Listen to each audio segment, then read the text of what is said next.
Les insectes vont-ils envahir nos assiettes ? Merci d'avoir posé la question. Le 3 janvier 2023, la Commission européenne autorisait la mise sur le marché d'une farine de grillons domestiques pour la préparation de produits alimentaires. Scandale, comme le rapporte France Info. En effet, certains pensent que cela veut dire qu'on va glisser des insectes dans des préparations industrielles sans avoir besoin de le mentionner sur l'emballage. Évidemment, tout cela est faux, et l'étiquetage des ingrédients sera bien évidemment respecté. Néanmoins, après des années à avoir entendu parler d'assiettes du futur, où l'on dégusterait grillons et sauterelles, ce nouvel ingrédient marque un tournant. Qu'est-ce que c'est cette farine de grillons domestiques ? Il faut d'abord savoir qu'en 2022, la Commission européenne avait déjà donné son aval pour la commercialisation de grillons domestiques sous forme séchée, congelée ou en poudre. Ce qui a changé en janvier 2023, c'est qu'on peut désormais commercialiser une poudre de grillons dégraissée, de laquelle on a retiré les matières grasses donc, qu'on appelle ainsi farine de grillon. Attention, l'Autorité européenne de sécurité des aliments a décrété que même si cette farine était sans danger, elle pourrait provoquer des réactions chez les personnes allergiques aux crustacés, aux mollusques ou aux acariens. Donc bientôt, il y aura de la farine de grillons partout. Dans l'idée, la farine de grillon peut entrer dans la composition d'énormément de produits, comme les pains, les pâtes, les biscuits, les soupes ou encore les substituts de viande.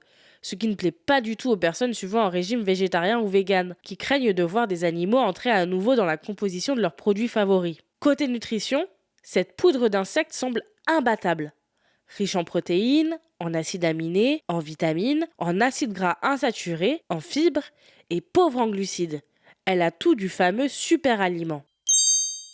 Néanmoins, la vérité sur son utilisation est tout autre. D'après BFM TV, c'est en réalité un ingrédient marginal, très coûteux et surtout qui n'enchante pas du tout les consommateurs européens, qui n'ont pas l'air prêts à consommer des insectes. En plus de ces réticences, des règles ont été fixées à Bruxelles.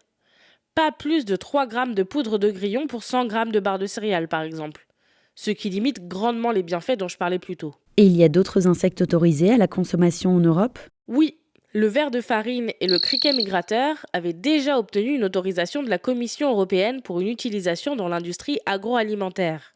Vous vous dites sûrement que vous avez déjà vu d'autres insectes à vendre sur Internet ou dans les rayons de rares supermarchés. Eh bien, sachez que dans les faits, cette pratique est illégale.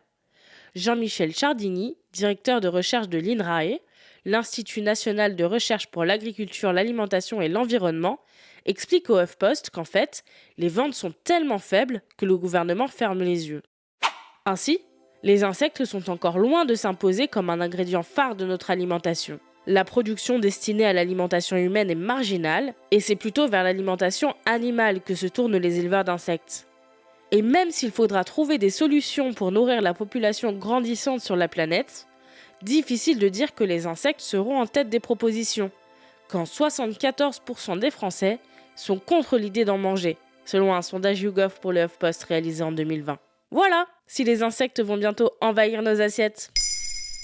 Maintenant, vous savez, un épisode écrit et réalisé par Maëlle Diallo. Ce podcast est disponible sur toutes les plateformes audio et pour l'écouter sans publicité, rendez-vous sur la chaîne Bababam Plus d'Apple Podcast.